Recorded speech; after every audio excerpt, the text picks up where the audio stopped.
الكرسي او الانتريه او اي حاجه قدامك. الماسوره بجيبها كده لحد الارض، لحد الارض، وببدا اعمل كده كده لحد هنا كده. انا عندي هنا مثلا 33 لحد القعده. لو عكست كده اخلي الصغير كده تحت كده لحد هنا.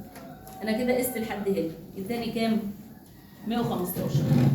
115 هسيب 10 سم للحته اللي هي داخله جوه او 15 سم على حسب انا عايزه ادخل الحته اللي جوه دي قد ايه. هنقول 15 سم، يعني هاجي عند ال 100 اهو، سبت دي الداخله اللي جوه، يبقى هاجي من عند ال 130 كده وهبدا ايه؟ اقيس.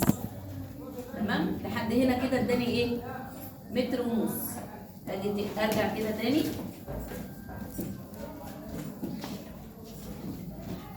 وهنزل لحد اخر الكرسي لحد الارض برضه متر ونص و72 سم، يعني حوالي 2 متر و22 سم.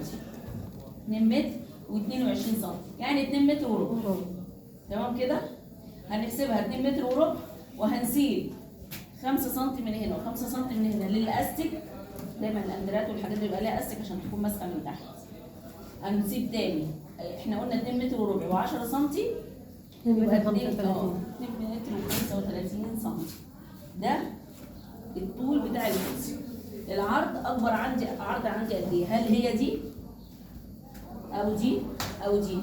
فانا هجيب اكبر حاجه هنا اللي عندي دي حوالي 49 سم، يعني هنقول 50 سم.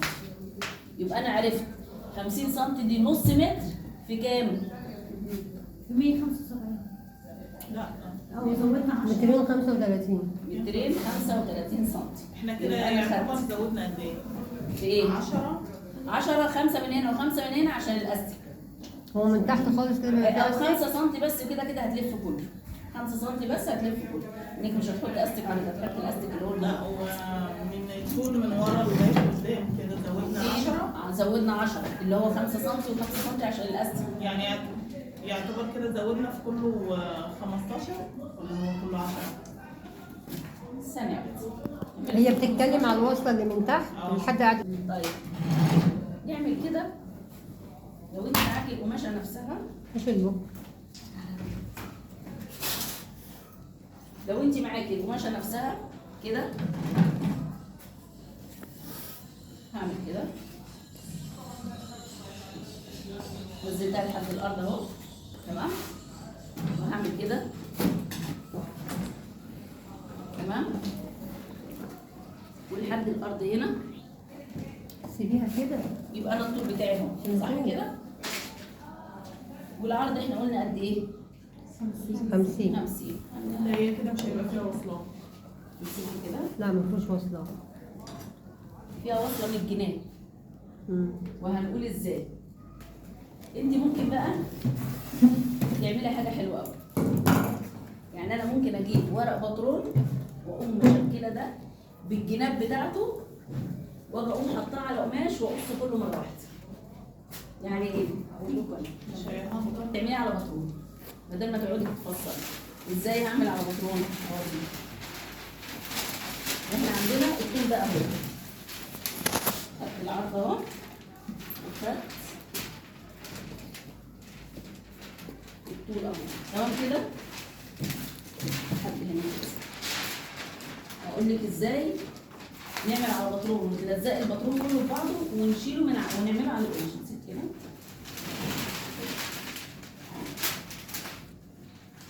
نركز بس واحده واحده عشان لو هتعملي حاجه ليكي يبقى البطرون افضل، وعشان ما يبقاش فيه زيادات كتير. وبرضه كراسي السفره نفس الطريقه.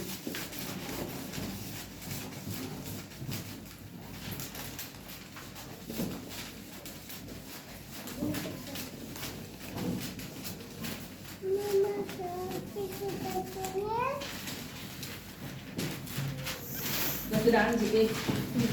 ده الجزء اللي ورا. تمام كده؟ هكمل بقى الجزء اللي قدام ده بالحته دي. طيب هنشوف كده الجزء اللي قدام هيجي قد ايه.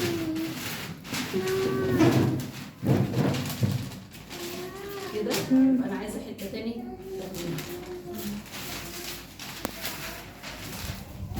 كده والسلام.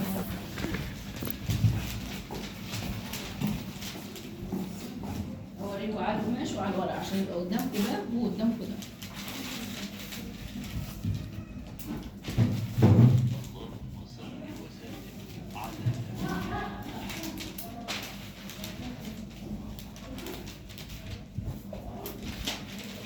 يبقى انا كده خدت قد دي ورا ودي تكملتها قدام. تمام؟ يعني انا المفروض دي تبقى طويله كده عشان خاطر يبقى ورا وقدام مع بعض. واخدين بالكم من الحته دي ولا؟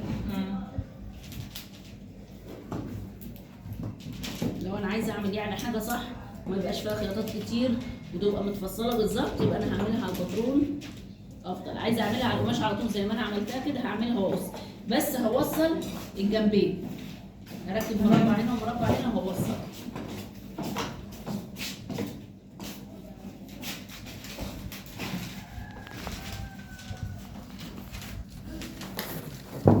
تمام؟ يبقى انا عندي دي من اول هنا كده لحد تحت وكده، يبقى عندي بزياده حلوه قوي ان انا ايه، يبقى انا قد دي مره تاني اعمل. تمام؟ طيب لما اجي اعمل دي كده الزيادات بقى اللي هتخش هتخز كده.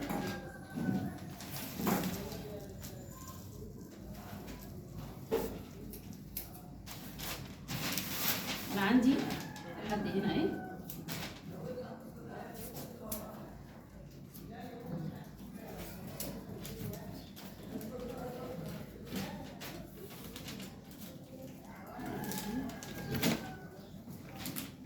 هنا الجناب بقى هاخد الجنبين بس وهلزقهم برضه في نفس القماش. الجنب ده كده من اول الارض لحد الايه، لحد في هنا لحد القاعده نفسها، يعني لحد ما يتوصل بالقماشه الثانيه اللي معاك من اول الارض اهو لحد هنا. وبالتالي هتديني حاجه من الحته دي.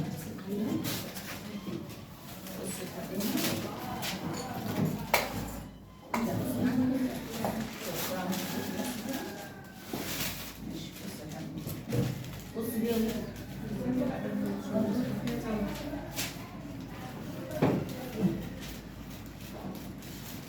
لا ده مش قماش.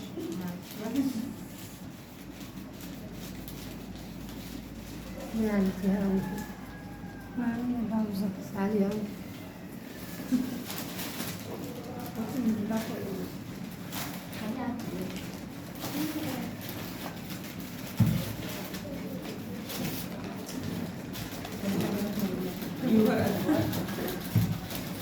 تعبت فيه شويه بس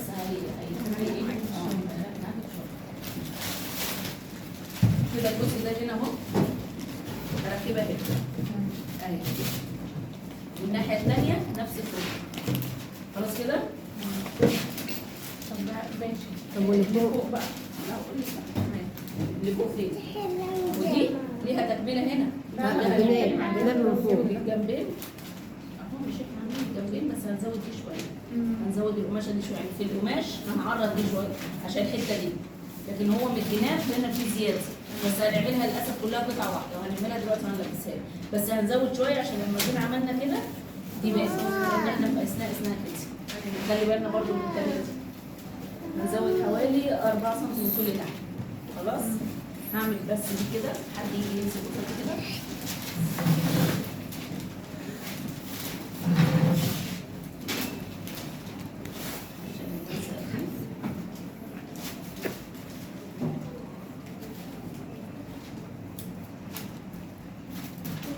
كده ده جنب اهو.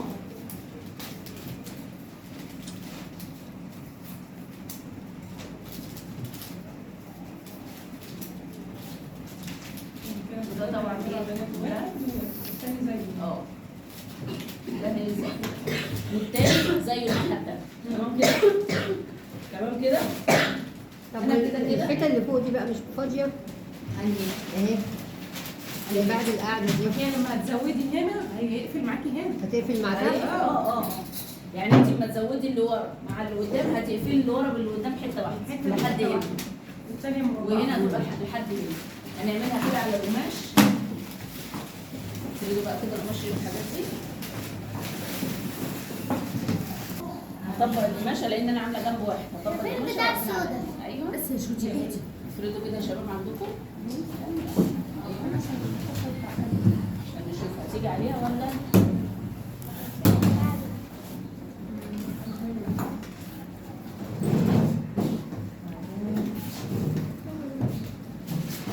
بص الخيط ده خسارة. بس الابر اللي احنا بنعملها بصوا دي طبعا انا هعتبر ان ده نص بترول.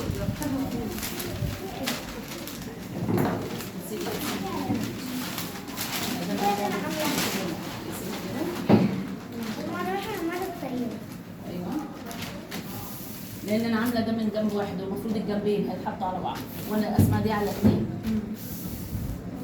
تمام. هنقيس دي من قدام يعني قيس من اخر القماش كده عشان طبعا دي في واحده ورا. دي كده وصلت لحد فين؟ لحد هنا. خليكي حاطه ايدك كده كده. ده النص اللي ورا وده النص اللي قدام. هتطلع قصيره سيكه مش مشكله. احنا كده كده عاملين دي تجربه يعني. تمام. هو احنا ما ينفعش نفردها. بصي المفروض انا احط الناحيه الثانيه واحده هنا صح؟ فانا قسمت القماش على 2 وقسمت دي على 2. يعني انا المفروض لو انا فتحت دي في واحده الناحيه الثانيه بتحس ان جايه زي شبه الصليب شويه او علامه الزائد. فانا تنيت دي على 2 وتنيت دي على 2. تمام. والناحيه المقفوله اهي. هبدا ارص بقى دي كده وهدبسها كويس قوي وابدا اقص كده واكمل دي بطول دي عشان ده الظهر بتاعي.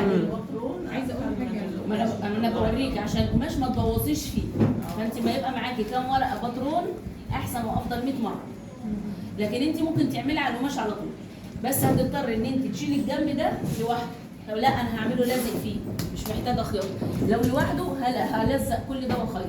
طب لو لكن عايزه لا من منه فيه تحت مثلا نظام مقفل بالكورنيش كده. عادي بتركبي بقى اللي انت عايزاه. المهم الاساسي بتعمليه.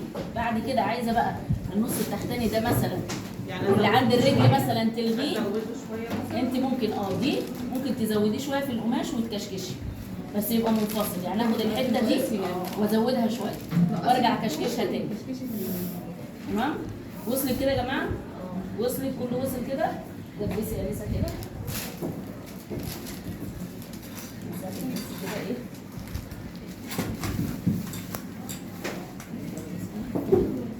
لا نصور عشان انت دماغك بتطلع لي في الكاميرا كل شويه.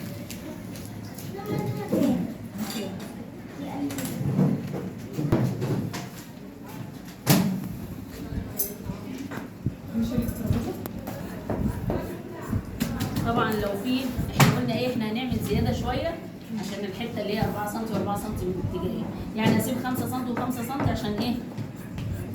عشان الخياطه وعشان الحته الزياده اللي فيها.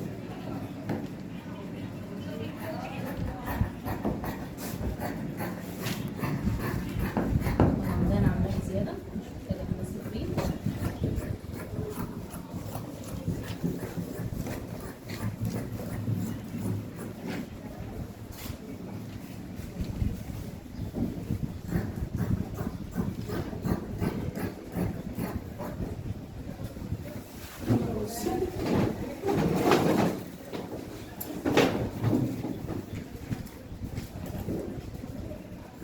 ده انا عاملاه بزياده مش محتاجه ان انا ايه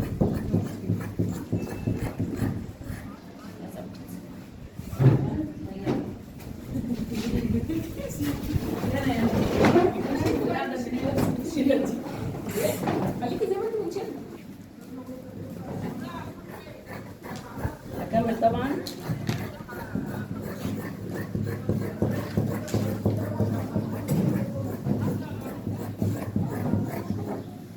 تمام تمام كده. شيلي بقى الجزء ده كده.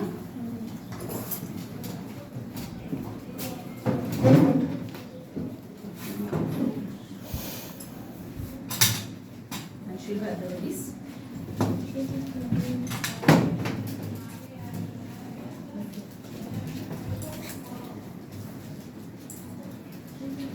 طبعا الباترون انا لما بكون عندي كرسيين بقوم حاطه دي على 4 عشان ايه؟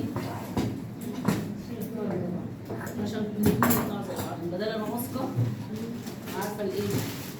الفروق بتاعي. لو مش هتيجي كل كرسي تقيسي ويعني تظبطي، لا انت خلاص حاجه الباترون عندك هتقصي بقى عليه. بصوا بقى.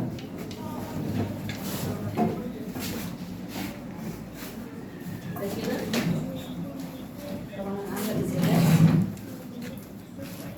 ده هنا كده خيطه هنا الدب ده، هخيط الجزء ده كده، والناحيه التانيه نفس الطريقه هخيط الجزء ده كده.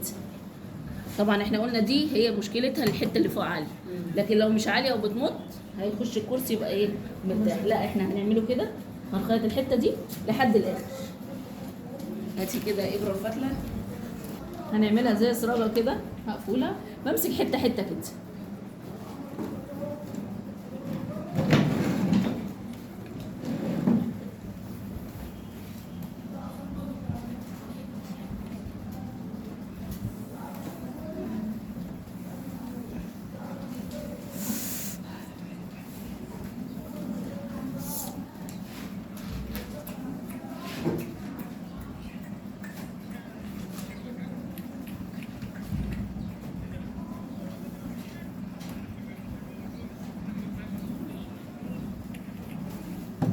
وهكمل طول ما انا ماشيه، انا كملت خط مستقيم اهو، كمل على تحت.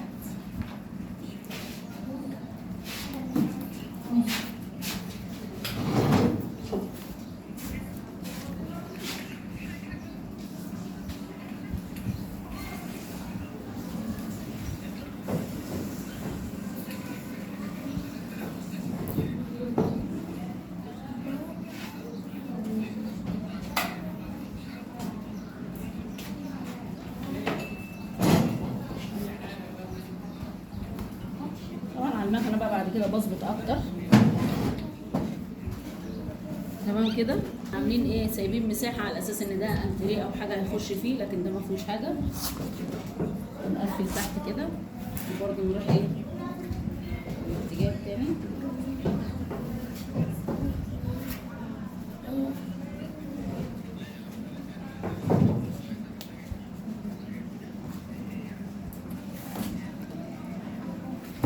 هنقفل الجزء الثاني ونرجع تاني هنعمل الصف.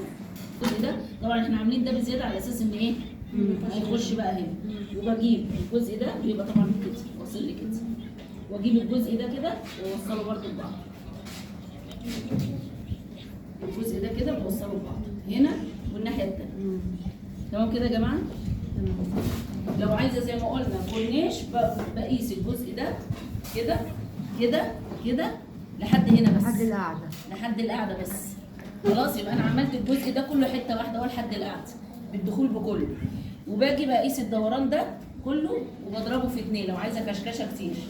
بقيس الدوران كله وبضربه في 2 واشوف الطول بتاعه قد ايه من اول هنا لحد تحت، مثلا 50 سم 60 سم ايا كان.